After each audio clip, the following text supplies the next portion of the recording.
a renewal, a fresh start, a promise of beauty and bounty.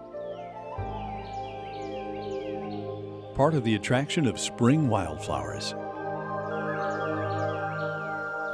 Great Smoky Mountains National Park has become an annual destination for wildflower enthusiasts who come to trek through the mountains on the spring Wildflower Pilgrimage.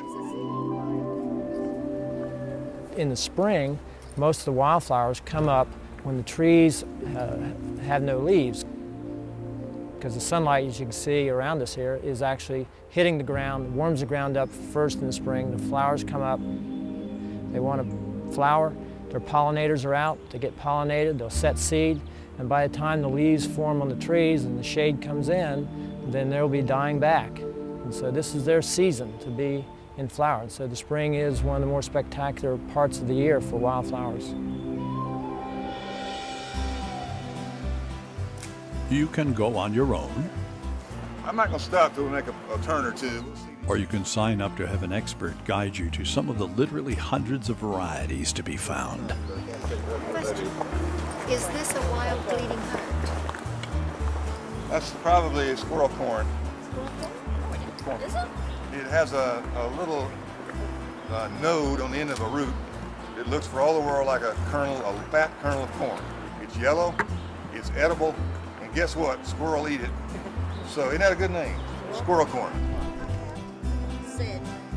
Yes, oh, good, thanks. You see, underneath the flowers are about to open. They're hanging down. They're not open yet. But here's a little rhyme you may have heard. Solomon's seal, to be real, must have flowers on the keel. So the flowers must hang down like the bottom of a boat, the keel of a boat. Here's the ones over here that don't have it. Yeah, is it flowering? Yeah. Yeah, so you can see the flowers off the top. Yeah, that's a false Solomon's seal. It looks virtually the same. That's dwarf ginseng. The advantage of having an expert along is that you can satisfy your curiosity or learn new species on the spot. Now look close, you'll see the 5 leaves, 5 leaflets on each leaf. And it's not just limited to flowers. Just find a leaf of this and run your finger very gently back so you can see how you could cut you pretty easy. What would happen? The old boys would be hunting bear before the park came along, and the bear knew that if he ran into a big, thick, an acre of this stuff grown up high, the bear could zip through it, and his old tough hide and hair, he would be safe. When the dogs came running after him, it might hit their nose, their sensitive noses, you know, in their ears and what have you, and it would slow them down. That's the name dog hobble. Thank you. We may find a mushroom sticking up here, and we're going to tell you about that mushroom. Or we might see a millipede going across the trail, so we're going to tell you about those millipedes. Feel free to pick them up and look at them. They're kind of neat. And so whatever you see, you got a question, it gets answered. Here's something else. We have a lot of diversity of plants. There's probably over 1,000 species of flowering plants in the park. It's an incredible place for biodiversity, not only for plants, of course, but for everything.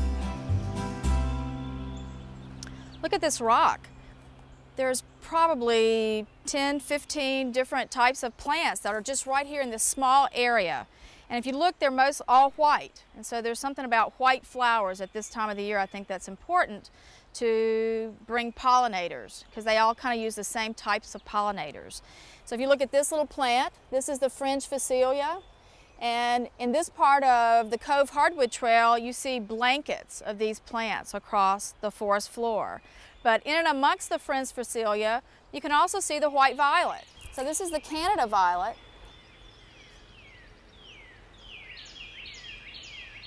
Well, this is Jack-in-the-pulpit. And Jack-in-the-pulpits come either functionally male or female. And the way that you can tell if this is a male or female is by looking for a little window down here at the base of the flower. And you can see it has a little hole, and this allows the pollinator to come through the top, get the pollen, and then come out the bottom. And then if it was a female, this hole wouldn't be there, and so it kind of keeps the pollinator stuck inside.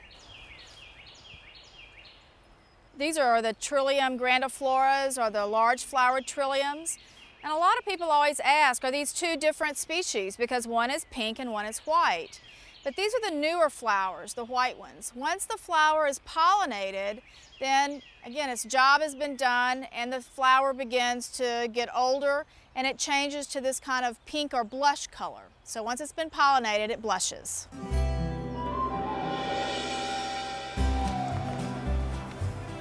When you go up the Smokies, we have 6,000 feet in elevation, and about every 1,000 feet you go up, you actually go to a different climatic zone. Along with the fortunate accident of geography that provides many climate zones, is the fact that this area was never covered by glaciers. As the ice pushed down from the north thousands of years ago, many species of wildflowers migrated south ahead of the ice and found a permanent home in the Smokies. When the ice retreated, the flowers stayed. So now, during the course of a short hike, you can take a botanical trip equivalent to one from Georgia to Canada. Here's some right over here.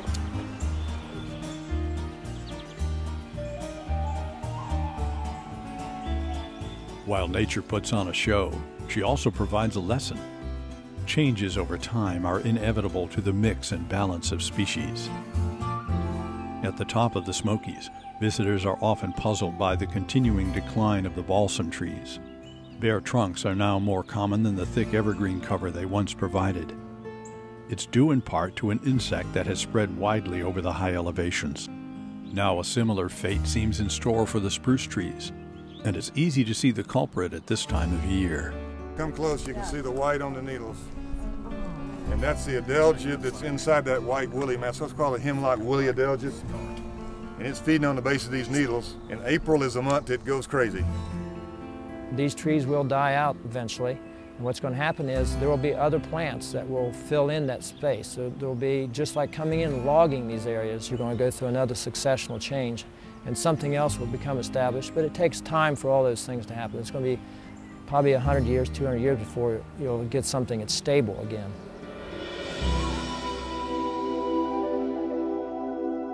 While the time scale of changes to these mountains may stretch over many generations, we are assured that for us, the wildflowers will go on with their yearly display of beauty.